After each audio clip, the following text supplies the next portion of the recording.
very deeply moving account, a very deeply moving episode. We've just gone past kind of halfway of John's Gospel, and the second half of John's Gospel is all the journey towards the cross, towards Jerusalem. This is the kind of final stint, the end act in some ways of understanding it. They know that Jesus' life is in danger if he goes close to Jerusalem into the area of Judea, so it's just a risky place to be. And at this time, Jesus discovers that Lazarus, one of his friends and his family who are supporters of him, Lazarus has fallen ill, and seriously ill. So word is sent to Jesus, as we saw. And it's the same as sending our prayers, isn't it? Asking Jesus to be there whenever something drastic happens.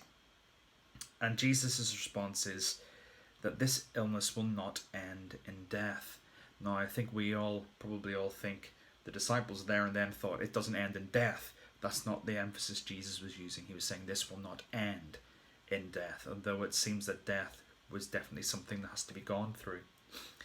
And we've got to ask, why was Jesus delayed? Why did he stay those 2 extra days that it says when he heard that Lazarus was ill? Why did he stay there? And we have to go back to that internal dialogue that we just don't have access to with Jesus and his Father, and he obeys. This is all about showing and demonstrating the glory of God and the moving of God's kingdom, the invasion of God's kingdom into this broken earth. And then Jesus says to them after 2 days, let's go back to Judea. Let's go to that area. And the disciples they're not encouraging him. They're saying this is going to be dangerous. This is a risky enterprise. And Jesus knows that he has to go and be the light in the darkness. And he emphasizes by saying, our friend has fallen asleep. Now, this is one of those classic times when the disciples are just ridiculous. Just that kind of dough moment. Oh, he's fallen asleep. Well, he must get better then. And Jesus snaps and says, Lazarus is dead. So he's delayed 2 days. Why is Jesus delayed? It's hard to get our heads around. Why is there delay in prayer? Why is prayer not answered sometimes? And so Jesus and his disciples go, and even Thomas, who's the one who we know as Doubting Thomas, says, let's go with him, and so we're prepared to die. And I think part of it is that up to this point, Jesus is considered to be a healer. Even any raisings that he's done from the dead were probably those that could be established as virtual healings pretty soon after death, if you notice that. And it says on his arrival at Bethany, Jesus found that Lazarus had already been in the tomb 4 days. Now what that means is he is properly dead, and their understanding is that you're dead, but then you're properly dead after 3 days. And we understand that when we get to Jesus' tomb as well. So after 4 days, it is decomposing time. The spirit is gone, the body is decomposing, it is properly dead. He's dead. And that's why there's a delay. This is not about healing. This is about the glory of God being bigger than the biggest enemy. And so the family are mourning, and Martha hears that Jesus is there, and she runs out and she says, if you had been here, this wouldn't have happened, or you could have prevented this. And I'm sure we can imagine the tears and the anger and the grief. And what we've discovered in a number of times we've looked at this is that Jesus allows her to pour out her anger. And I think he feels her pain as well, and knowing that she needs to pour out that anger.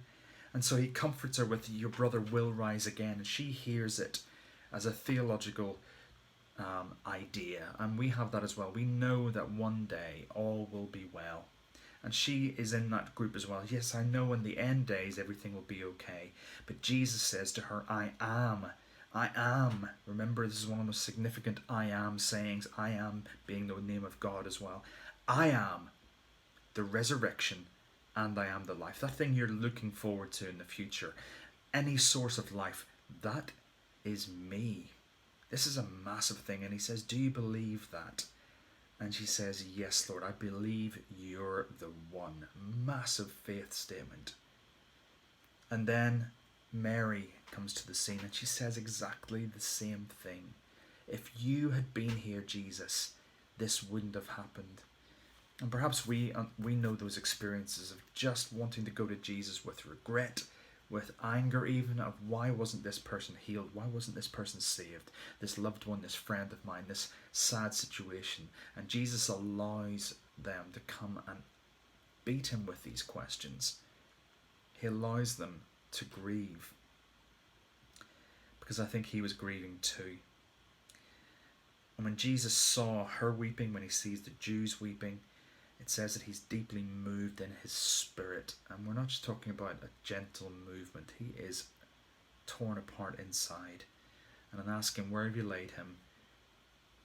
The response is, come and see. And then we have that famous verse, Jesus wept. Now, we know that when we've done this at church, at Skipton Baptist Church, we learned that the word for wept is not a sniffle, it's not even a cry, it's a full-on sobbing.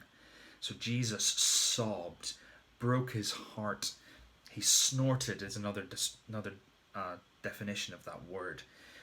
And some of them said, see how much he loved him. But then some said, well, couldn't he have done something to stop this? Again, questioning, doubting, what's he on about here? And it says Jesus was deeply moved again. Do you know what I draw from this is that Jesus feels. He's deeply moved. He's upset and he is hurt. Why is he weeping? You know, that's the question, isn't it? Why is Jesus weeping if he knows that this is not going to end in death? If he knows he's going to be raising Lazarus in just a matter of moments, why does he weep? Well, we're not in Jesus' mind, but what we gather from this is he looks around, he sees the damage that sickness and death and ultimately sin causes. It's almost like it hits home for him, because there will have been so many other people in Jesus' life, people who were close to him, his family, even his own adopted father Joseph would have got ill and died. Not everybody was healed. And that's the thing, is that not every Christian is healed. Not every Christian is raised from the dead. We do have a hope for a future, and that is in the future, but Jesus is trying to make a statement about who he is in this. And John's doing that as well. He's trying to describe something about who Jesus is and what is he learning about. He's not just a healer, but he's facing off against death here. And Jesus is weeping because he can see the damage that is being caused by it. Every heartache and heartbreak that we have at someone being ill, a bad situation, someone falling ill and leading in death, just the concept of death itself, the heartbreak that causes, Jesus weeps with us because it breaks his heart that his creation is broken. And so what do we see? We see that Jesus stands there in relationship with his Father. He talks to his Father and he cries out, Lazarus, come out. Now there's a slight joke that says that the reason he said Lazarus come out is because there were many other dead bodies, and if he hadn't said it, just saying the word come out would have meant that loads of people came out. I don't know about that. But he's saying Lazarus come out. He's calling into the very pit of death itself and bringing life, calling life back, and restoration as well. This is 4 days old. This body needs restoring as well. And so after the tomb is open, the man walks out fully healed, fully restored, fully alive. And Jesus says, take off the grave clothes and let him go. Why? Because he is alive. Jesus has brought life where there is death.